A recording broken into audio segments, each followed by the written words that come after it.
My journey started with me and some friends going to the most famous pub in all Skyrim. We were having fun, and on the way the police told us to pull over.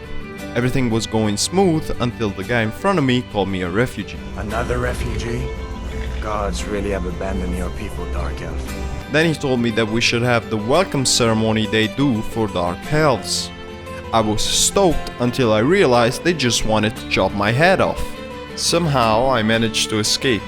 Then a friend of mine suggested that we should jump onto another roof, but then just left. After breaking my knee, I was confronted by the same man who called me a refugee.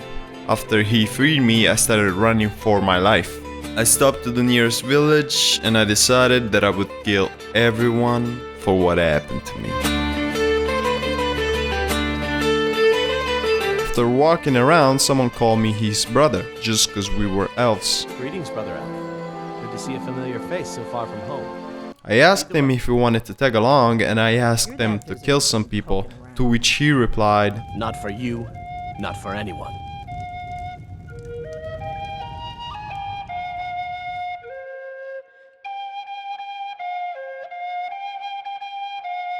So I waited midnight and I told him to go home. I'll head back home if you need me. I snuck into an old lady house. She saw me, but she was too busy talking about her son. After I killed her, I took her clothes and put her on the bed. His son lives with her. So I had to wait a little more since he was getting drunk at the bar. By the gods, this can't be happening. He must have been really tired since he didn't even bother to move her mother's body from the bed. After my sword cut through his soft, warm neck, I robbed him of his clothes and put him next to his mommy.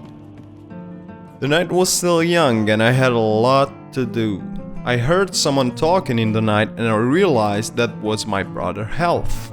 I made sure he would not call me his brother again and threw him on someone's garden. Next on my Santa list was a married couple. They were not on the best terms since the husband slept on the child's bed, while her wife slept on the double bed. Also, the kid, having no place to sleep, stays awake all night. Get me mad and I'll prank you. I didn't want any witness, but I thought he might want to watch. After hearing some commotion, the husband came to the rescue. Needless to say, he went down like his marriage. I left the two and broke into the house of the blacksmith. He wasn't too concerned of me stabbing his back while he was sleeping, so I kept going. When I reached 48 in my sneak skill, I left the house. We're here to teach you a lesson. After leaving the house, I was greeted by some strangers that wanted to kick my ass. Now these guys were no joke. You wouldn't imagine the things I had to pull off to kill them all. Apparently, the old baboon lady looked at me and decided that I was, and I quote, a thieving bastard just because I'm a dark elf. I was beginning to think that the people in this village were racist, but I was wrong. Everyone is. Oh, and sorry for your loss. The Jarl sent me a letter giving me some gold for my loss. Money! He assumed that I was somehow related to the other elf that died early. Anyway, I killed the bartender and the drunk yard of town and made my way into the Riverwood merchant. I bashed him over the head with my mace and soon realized that this guy was invincible. In my moment of madness, I killed his sister. She dropped like a sack of potatoes. I must have hit him a little bit too hard since he didn't remember what just happened. We carried just about anything you could need.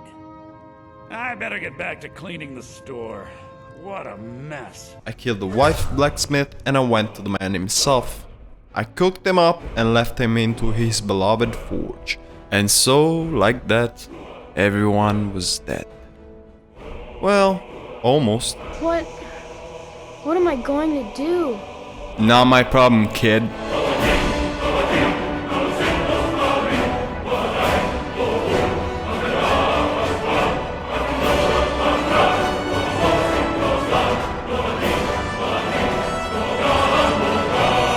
The Riverwood Trader is everything you need in a general store.